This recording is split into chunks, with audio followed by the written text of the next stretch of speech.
โมงค่ะสภาพอากาศเนี่ยฝนตกกันหรือยังครับแถวบ้านคุณผู้ชมเนื่องจากอย่างที่บอกไปในวันอาทิตย์นะครับว่าฝนแช่ตัวกำลังจะเกิดขึ้นหนักๆเลยคือพื้นที่ของกรุงเทพและภาคกลางนะฮะเขาเตือนตรงกันหมดเลยทั้งกรมอุตุทั้งวาฟรอมครับภาคกลางอีสานตอนล่างตะวันออกและกรุงเทพฝนจะตกอย่างหนักเกิดภาวะฝนแช่ตัวก็คือตกอยู่อย่างนั้นไม่ไปไหนนั่นแหละฮะเมื่อวานนี้ก็หนักกันพอสมควรหลายพื้นที่ในกรุงเทพเนี่ยน้ำท่วมรอระบายก็เยอะนะฮะเดือดร้อนกันก็ระบายออกทางหน้าจอของเราก็ได้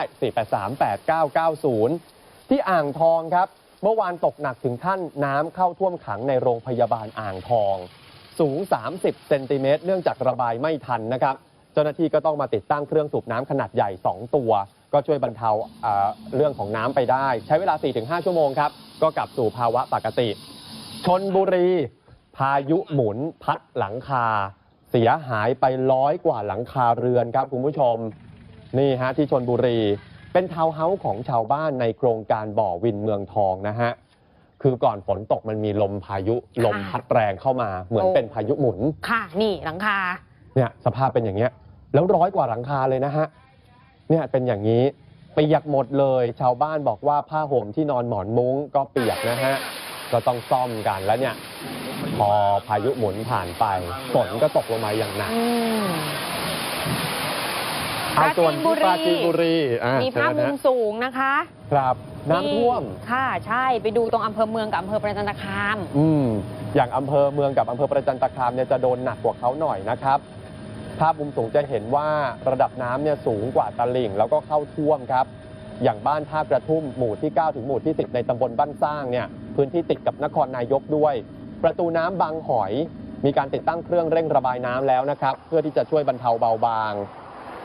สถานการณ์ยังคงหนักอยู่ที่อำเภอบ้านสร้างเนี่ยมวลน้ำจากนครนายกผลักดันอยู่ท้ายน้ำทำให้บ้านเรือนของอำเภอเมืองอำเภอบ้านสร้าง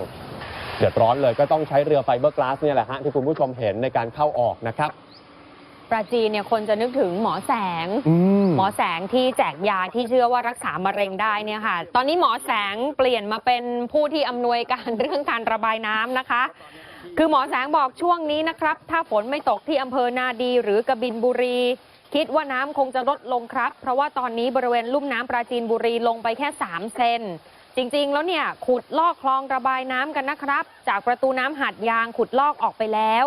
ถ้าน้ำเนี่ยเราค่อยๆทยอยเปิดไปเนี่ยมันจะออกไปแถวๆบางกระเจ็ดบางกระดานนี่เห็นไหมคะแกรายงานเรื่องเส้นทางน้ำเลยบอกมันจะออกไปตรงประตูหาดยางออกคูลำพันธ์ประตูน้ำบางพลวงแล้วก็ไปออกแถวๆบางปะร้า